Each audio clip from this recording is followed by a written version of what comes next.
science. Qu'est-ce que c'est? À quoi ça sert? Qu'est-ce que l'objectivité? La subjectivité? Dans quel univers on vit? Si vous cherchez des réponses, cette vidéo est là pour vous. De la philosophie à la science actuelle, bienvenue dans cette vidéo où j'espère que vous apprendrez 2 ou 3 trucs.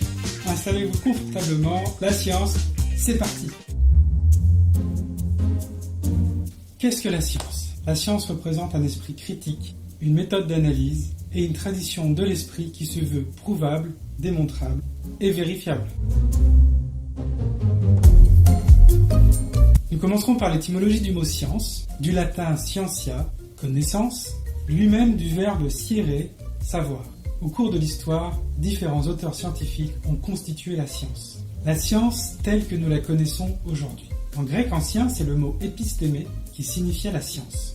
Mot qui se rapporte au savoir, mais aussi à la connaissance éclairée, c'est-à-dire savoir de quoi nous parlons. Alors oui, la science et la conscience, qu'est-ce que ça a à voir?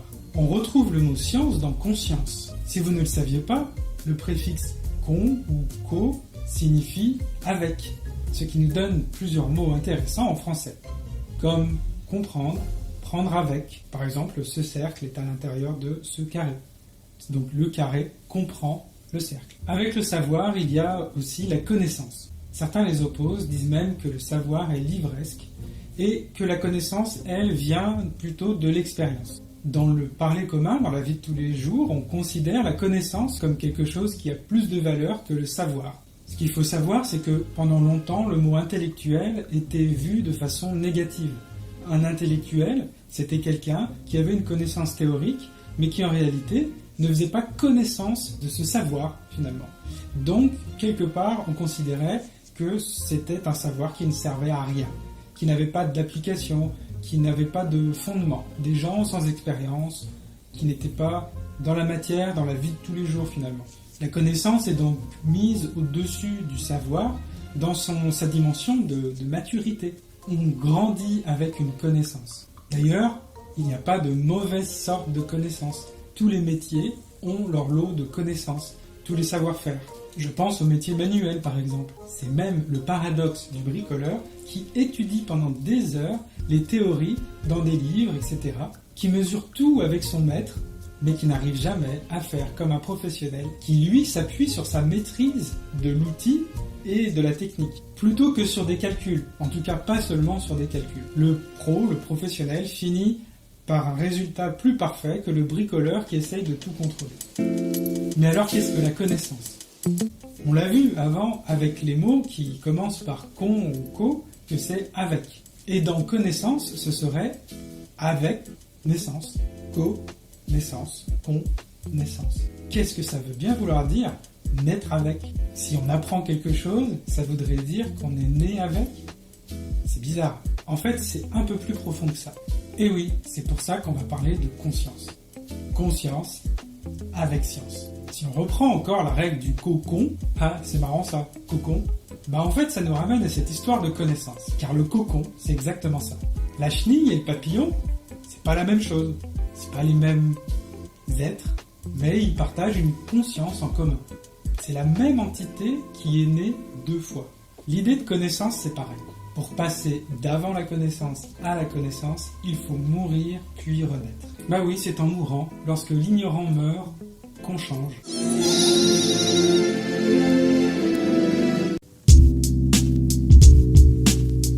Prenez l'inconnu. C'est basiquement ce qui est l'inverse du connu. Le connu et l'inconnu s'opposent. Le problème avec l'inconnu, c'est qu'on ne peut pas l'imaginer. On l'a vu avant, la connaissance, c'est une histoire d'expérience. L'apprenti, qui n'a jamais tenu un marteau de sa vie, ne saura pas s'en servir. Il a besoin de l'avoir en main pour pouvoir connaître son poids, pour voir que son marteau est plus lourd à l'avant, pour savoir où le tenir, comment le tenir, pour pouvoir frapper comme il faut, par exemple sur un clou, ou sur un ciseau à bois, ou tout autre matériau qu'il va marteler, ce qui va changer aussi son expérience. Vous m'avez suivi, il y a un monde entre l'inconnu et le connu, entre une personne qui a connaissance de quelque chose et une autre qui n'a pas cette connaissance. En plus, l'inconnu vient avec son lot de peur. La peur de l'inconnu, on appelle ça aussi la xénophobie. Ça veut simplement dire la peur de l'inconnu en grec. On attribue souvent ce mot au racisme. C'est la peur de l'inconnu ou la peur de la différence. la peur de ce qu'on ne connaît pas, la peur de ce que l'on croit être différent. Parce qu'on ne peut pas imaginer ce que l'on ne connaît pas, ce qui peut créer des peurs. Alors oui, depuis les philosophes grecs, la connaissance est un mystère, la vérité aussi. On va le voir juste après. Pour en finir avec la connaissance, il faut demander à Platon ce qu'il en pensait. 2 phrases connues viennent de Platon ou Socrate. Mais comme Socrate, on ne sait toujours pas s'il a vraiment existé, on va les attribuer à Platon. Car il est l'auteur des aventures de Socrate, le philosophe qui ennuyait un peu tout le monde en leur posant des questions, et souvent des questions existentielles. Il a eu des problèmes à la fin de sa vie.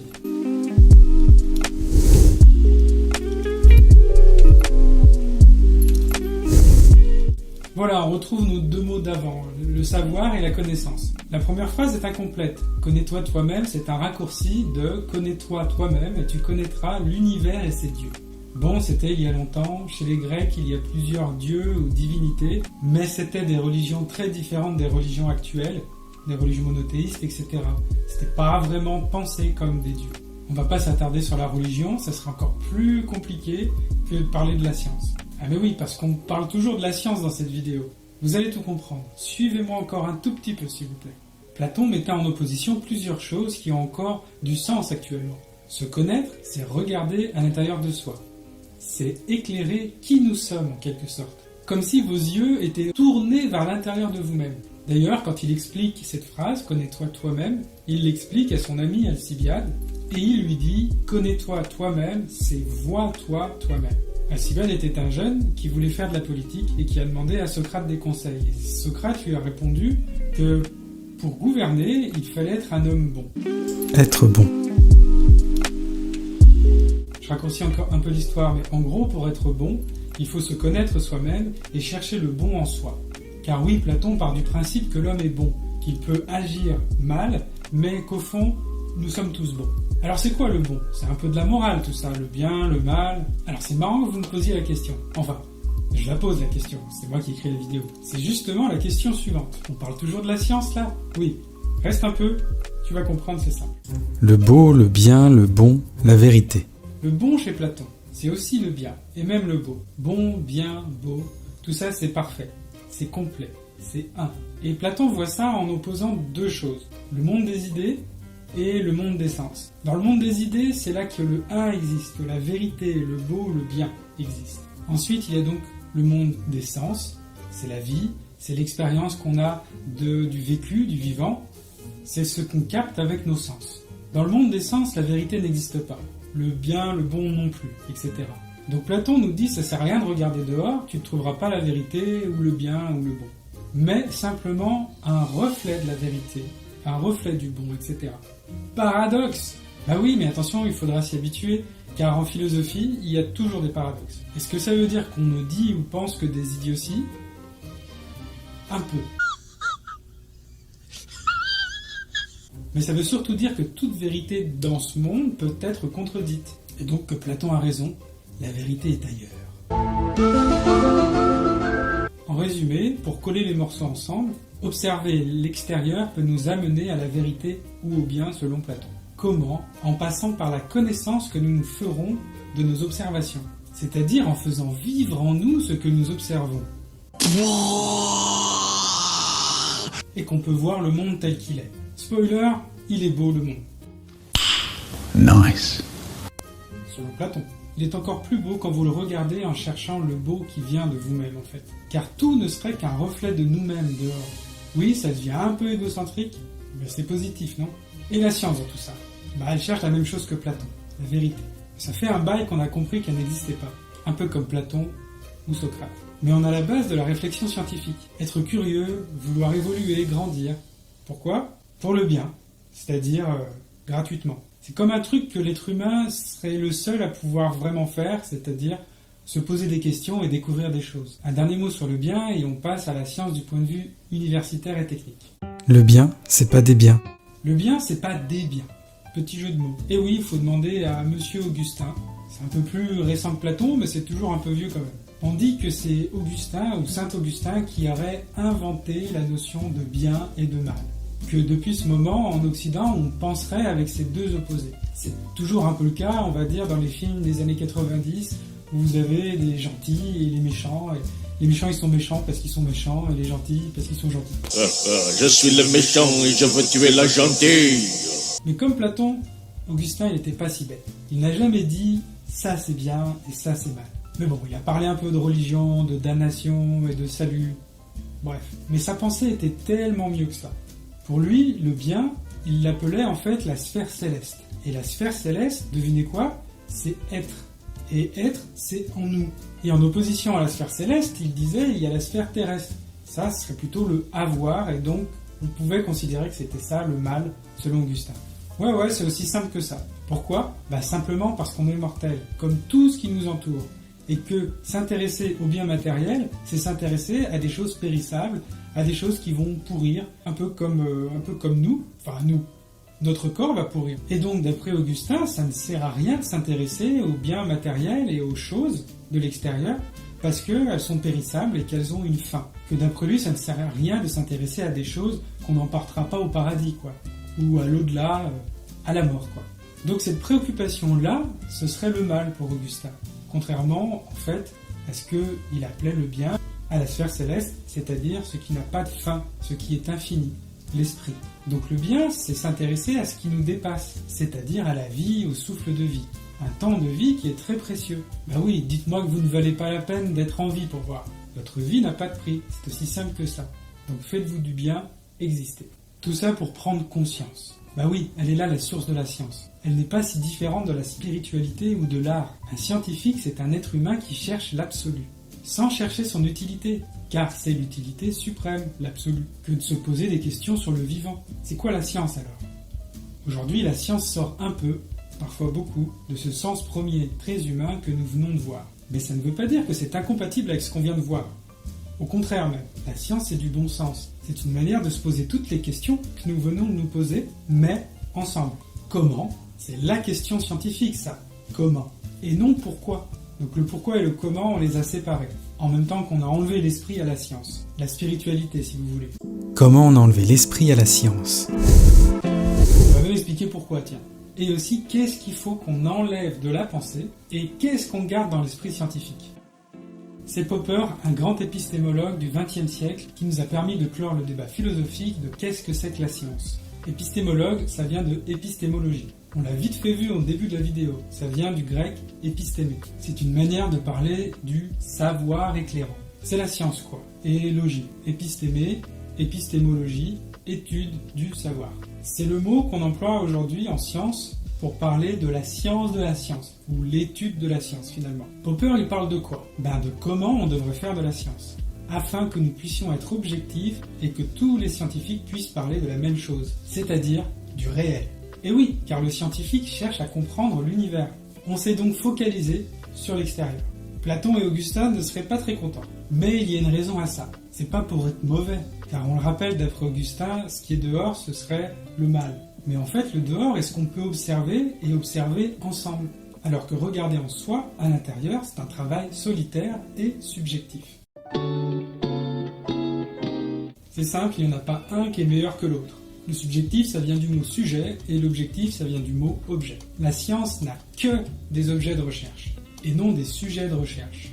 La raison est simple, je vais citer Popper, ça nous fera du bien de placer une citation dans cette vidéo. Seule la connaissance objective est susceptible d'être critiquée. La connaissance subjective ne devient susceptible d'être critiquée que dans la mesure où elle devient objective. Et elle devient objective quand nous disons ce que nous pensons. Et elle le devient davantage encore quand nous l'écrivons ou l'imprimons. Popper ajoute, pour résumer, je propose d'accepter le réalisme comme la seule hypothèse sensée, comme une conjoncture à laquelle on n'a jamais proposé aucune alternative sensée. Le réalisme. Le réalisme, c'est simplement accepter que le réel existe. Quoi? Pourquoi on se pose une question aussi bête que ça pour parler de la science? En fait, c'est une question bête, mais qui définit toute la science d'aujourd'hui. Popper a l'honnêteté de finir cette citation en disant qu'on n'a rien trouvé de mieux que le réel pour parler entre scientifiques. Le réel, c'est quoi? C'est l'objet. C'est ce qu'on peut observer tous ensemble. Mais pourquoi on a dû le dire?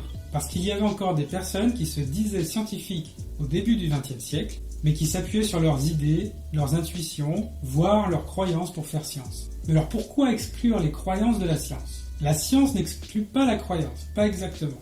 Mais la science dit simplement que nous sommes au début de la science, et que pour avancer quelque part, nous devons nous mettre d'accord sur une direction commune. Cette direction, c'est celle d'observer le même univers, celui qui est dehors, celui que les sens peuvent capter. Cela exclut l'imaginaire et toutes les pensées que nous ne pouvons pas tous vivre. Quand on est scientifique, il faut simplement jouer le jeu et proposer sa recherche à la langue scientifique, qui est une langue très basique.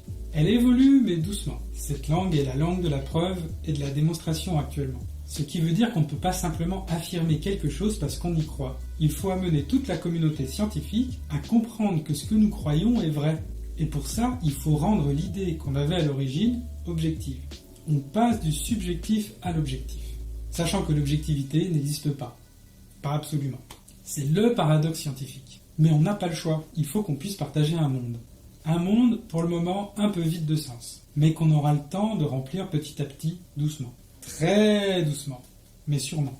Les révolutions scientifiques.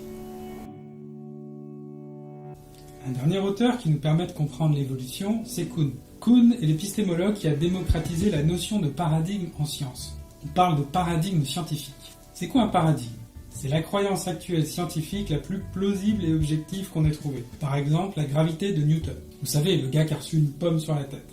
Ça, c'est un paradigme qui permet de théoriser la gravité simplement. Mais elle est fausse. Ça ne veut pas dire que la gravité n'existe pas, mais presque. En réalité, l'idée de gravité est observable. On ne comprend simplement toujours pas comment les objets s'attirent les uns les autres. Il y en a même qui pensent qu'il y aurait une sorte de champ de force invisible qui repousserait les objets les uns vers les autres, comme une pression. Peu importe l'origine de la gravité, on a besoin d'un paradigme pour la pensée. On a besoin d'un paradigme pour parler de la gravité que nous observons dans l'univers. Du simple stylo qui tombe par terre à la gravité zéro de l'espace, les scientifiques ont besoin d'un minimum d'explications pour pouvoir continuer leurs recherches. Alors ils choisissent la théorie la plus juste et ils la poncent, jusqu'à ce qu'elle disparaisse, permettant de choisir et de passer à un autre paradigme. Par exemple, la relativité restreinte d'Einstein. Vous connaissez tous Einstein. E égale mc2, l'énergie nucléaire, etc. En gros, Einstein permit de comprendre une gravité que le paradigme de Newton n'arrivait pas à expliquer, et ne permettait pas d'observer. La rotation de certains astres de notre propre système solaire. Et oui, Newton c'est toujours très pratique pour toute l'ingénierie, mais pas pour des choses plus complètes, pour des planètes, et même la Lune. On ne passe pas d'un paradigme à un autre du jour au lendemain. Pourquoi ? Parce que la science est plus utile que ce que nous croyons. Quand on passe d'un paradigme à un autre, en physique surtout, c'est toute la société qui change du jour au lendemain. Oui, il y a bien une utilité à évoluer lentement. C'est que tout le monde est d'accord lorsqu'on fait une découverte. C'est bien là la différence entre une croyance subjective et une croyance plus objective. C'est que cette dernière est acceptable par tous et même souvent par les religions. Attention, je ne dis pas que toutes les théories scientifiques sont acceptables ou acceptées dans les religions, mais que bien souvent, en physique en tout cas, elles ne vont pas à l'encontre de celles-ci. Elles permettent même parfois de confirmer certaines croyances. Parce que la science met de côté les croyances qui ne sont toujours pas acceptables par les paradigmes actuels. La science est lente et jeune. Kuhn appelle la science qui suit les paradigmes la science normale. Et en opposition, il y a ce qui est paranormal. Et oui, le paranormal qui fait parfois frémir et qui concerne l'ésotérisme et les superstitions, ce n'est que ce qui ne rentre pas encore dans le domaine scientifique. Il faut donc discerner les choses lorsqu'on est scientifique. Si vous faites de la science, de la recherche scientifique, cela ne veut pas dire que vous ne pouvez pas être croyant. Einstein était croyant, et ce n'était pas le seul. Mais il faut savoir discerner nos propres croyances, idées ou intuitions, et faire science avec les outils et la langue scientifique actuelle. Par exemple, j'ai moi-même écrit sur des croyances en une énergie invisible dont témoignent des pratiquants d'art corporel chinois, comme le Qigong ou le Taiji. Personne n'affirme que cette force invisible existe, car cela n'est pas démontrable ou prouvable. Mais nous ne pouvons nier que certaines personnes le vivent, car ils l'expriment. Cette connaissance est une connaissance subjective des pratiquants de Qigong, qui pourrait devenir objective un jour, si nous trouvons les outils et les théories scientifiques pour les intégrer à la science normale. Aujourd'hui, c'est hors de question. Mais un bon scientifique sait quoi étudier et quand avec les bons outils. D'où l'utilité des sciences humaines et sociales, c'est-à-dire témoigner de tout ce qui se trouve à la marge de la science normale, mais qui existe sous forme de connaissances subjectives à défaut d'autre chose. Une pensée excluante. Si je viens de vanter la démarche scientifique, il y a tout de même des fermetures d'esprit qui desservent l'humanité et les scientifiques eux-mêmes. Le rationalisme est une pensée qui n'est pas scientifique.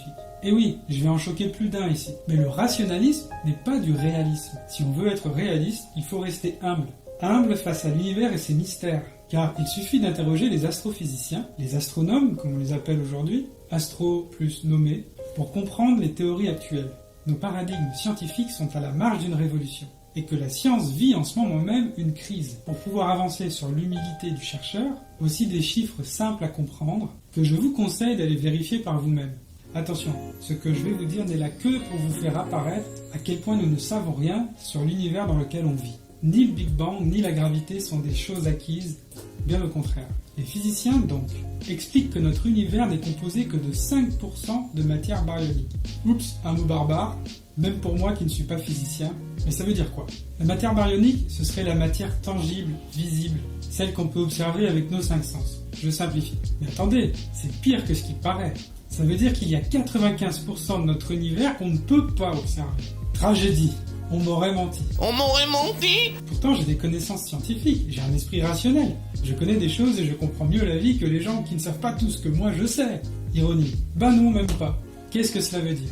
Ben simplement qu'aujourd'hui, les plus grands scientifiques ont l'humilité de dire qu'ils ne peuvent comprendre, observer et donc connaître que 5% de l'univers. Que 5% au grand maximum. Parce que les 95% qu'on ne connaît pas, ce n'est pas juste qu'on les a pas découverts, mais c'est qu'on ne sait toujours pas comment les observer. Alors on sait qu'il y a 95% de choses, ils appellent ça matière noire ou énergie noire. 95% c'est la proportion qui est observée avoir une influence sur les 5% qu'on peut observer. Une influence comme la gravité par exemple. Je vais le dire autrement. Lorsque les astronomes observent les 5% que l'on peut observer, ils observent qu'il y a des forces invisibles à l'œil ou aux appareils de détection de la matière qui font bouger ces premiers 5% de matière. Une de ces forces, c'est la gravité. On voit que les astres, les objets stellaires, etc. sont attirés, déplacés, etc. par quelque chose qu'on ne connaît pas et qu'on ne comprend pas. Rationnel versus réaliste. Pour finir, le mot rationnel vient du mot ratio, ce qui veut dire compter. Nous vivons dans une société hyper rationaliste. Si on est réaliste, comme les scientifiques devraient l'être, il faut se rendre à l'évidence. Compter ne nous permet que d'observer 5% de l'univers. Je pense en fait que ce n'est pas le fait de compter qui nous bloque, mais comment on compte. On ne sait pas compter comme il faut. Pas de la manière qui nous permettrait de comprendre les 95 autres pourcents de notre univers. Il faut rêver, imaginer et croire qu'il nous reste des choses, beaucoup de choses, qui nous dépassent dans l'univers. Il y a des questions philosophiques qui n'ont toujours pas été traitées par la science, ne serait-ce que le vivant lui-même. La matière est comprise, mais ce qui donne vie à la matière, même la moindre cellule vivante, nous ne savons pas comment le recréer. La vie est un mystère total. Alors imaginez ce qu'on sait de l'esprit ou de la conscience humaine. On a des intuitions et beaucoup de théories en sciences cognitives, neurosciences et sciences humaines, mais rien en sciences de la nature. Physique, ça veut dire nature en grec, mais il y a toujours un être humain derrière la science. Le scientifique est humain. On a besoin des deux, quoi. Du recul philosophique en sciences humaines et d'une observation objective de la vie. La métaphysique, méta, ça veut dire au-delà. Merci Zuckerberg de nous avoir piqué le préfixe. La métaphysique, c'est aussi ce qui peut parfois manquer à la physique, c'est-à-dire un recul sur notre existence. Notre être, car nous en sommes toujours au même point face aux questions existentielles. Alors quelles sont les premières questions des scientifiques? Il faut juste s'en souvenir et ne pas les oublier le jour où on en aura besoin dans la science. Le jour où nous serons assez avancés et intelligents pour revenir à ces questions essentielles à notre humanité. Donc voilà tout pour cette vidéo. Si ça vous a plu, pensez à laisser un pouce bleu et à vous abonner. D'autres vidéos sont prévues pour bientôt, toujours à propos de la science et de la philosophie. À la moindre remarque ou partagez votre avis sur ce sujet, exprimez-vous en commentaire en souhaitant que cela crée le débat scientifique. Et n'oubliez pas, soyez critiques.